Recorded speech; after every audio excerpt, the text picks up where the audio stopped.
l'ADIR et RFO, avec le concours de l'Europe, l'État et la région, vous présentent les nouveaux défis.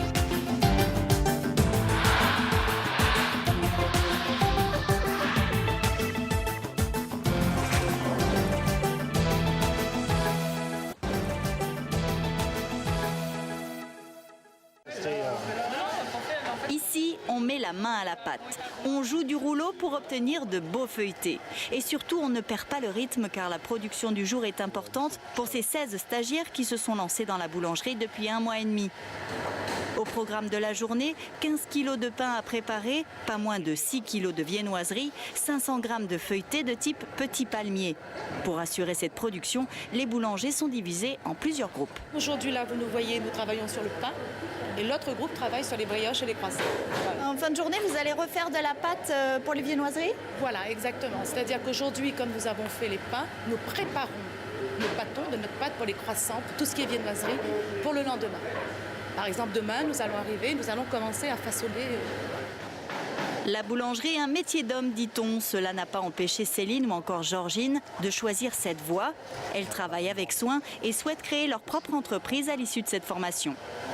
J'aime bien, par exemple, les feuilletages et puis les pains au chocolat, les baguettes, bien sûr. Et quand j'aurai plus d'expérience, j'aimerais bien ouvrir une boulangerie. Je travaillais déjà dans les vins.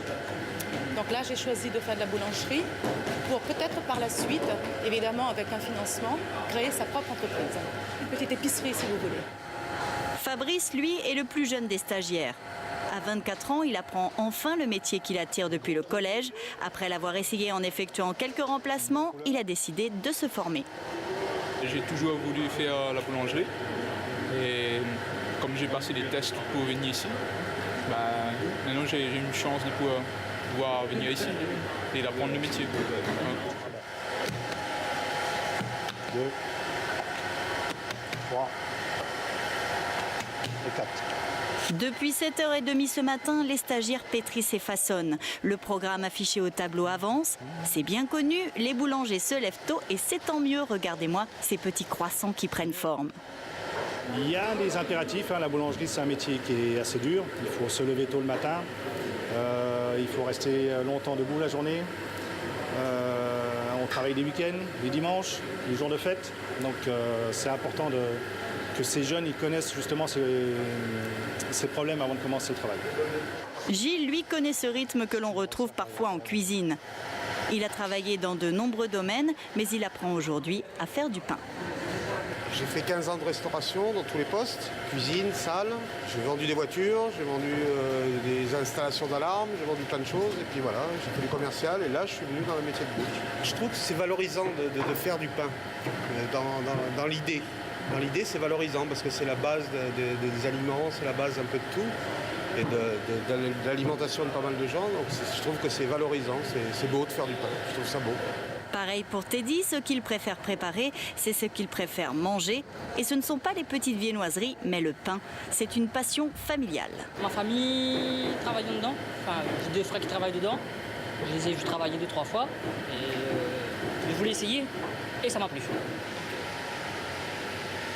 Je vais essayer de travailler au moins 1 an dedans, dans la boulangerie, et après faire une autre formation en pâtissier. Pour compléter la formation et après essayer de faire complet, pâtissier, chocolatier, glacier. En 7 mois, Teddy n'apprendra pas à faire de la glace artisanale ou des chocolats. Il passera cependant beaucoup de temps dans ce laboratoire à répéter les mêmes gestes qui font le bon pain et les bonnes viennoiseries. On va travailler tout ce qui est pain cuit sur four à sol, toutes les viennoiseries. Pâte levée, pâte feuilletée, brioche. On va travailler tout ce qui est pain spéciaux.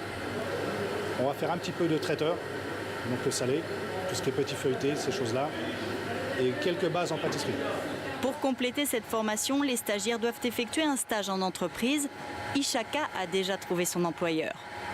Ah, là-bas, c'est une station, mais il fait boulangerie. Là-bas, là, on a fait les autres pains, les autres mêmes.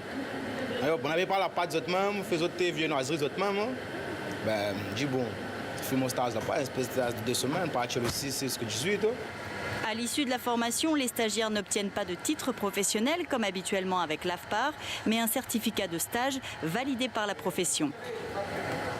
le syndicat vient à la fin pour valider les examens de l'AFPA. C'est très important pour nous parce que c'est notre futur groupe de travail de demain, c'est les futurs boulangers, pâtissiers de demain. Et nous, ce qu'on veut, c'est qu'il y ait une entente totale entre le niveau de la formation et le milieu économique, le milieu du travail. À chaque stagiaire, un projet professionnel. Jel est porteur d'un projet très original qui l'éloigne beaucoup de son ancien milieu de travail, l'armée. L'armée, ça fatigue. Donc voilà, la boulangerie, je préférais. Puis c'est un métier qui m'a toujours plu en fait. Donc voilà. C'est quoi votre projet? M'expatrier. J'aimerais ouvrir un petit commerce dans un pays anglo-saxon, soit Canada, États-Unis, Angleterre, ou Australie, ce serait le mieux, ou Nouvelle-Zélande. Il faut un capital de départ. Ça, pour ça, il faut bosser quoi. Donc, voilà. Dernière astuce pour savoir si son pain est bien cuit, un conseil de professionnel. Et pour voir la cuisson, on tape en dessous du pain avec le creux du doigt. Si ça sonne creux, c'est que c'est bon. Fini la formation à l'AFPAR pour Joé. Ce jeune chef d'entreprise a ouvert sa boutique en septembre dernier. C'est l'aboutissement d'une longue période de reconversion car à l'école, Joé n'avait pas du tout appris la boulangerie. Avant, j'étais électromécanicien. Je ne me plaisais pas dans mon boulot. J'avais du boulot, mais à chaque fois, je quittais parce que ce n'était pas un métier qui me plaisait. La boulangerie, c'est une passion, donc je me suis lancé là-dedans. Et aujourd'hui, je suis tout à fait autonome et j'ai ma propre boulangerie, en fait. Je pense que c'est l'aboutissement d'une passion, en fait, l'aboutissement d'un rêve, en fait. En 15 ans, la profession s'est énormément développée à La Réunion et en dehors de nos frontières, le savoir-faire de la boulangerie française séduit toujours les gourmands.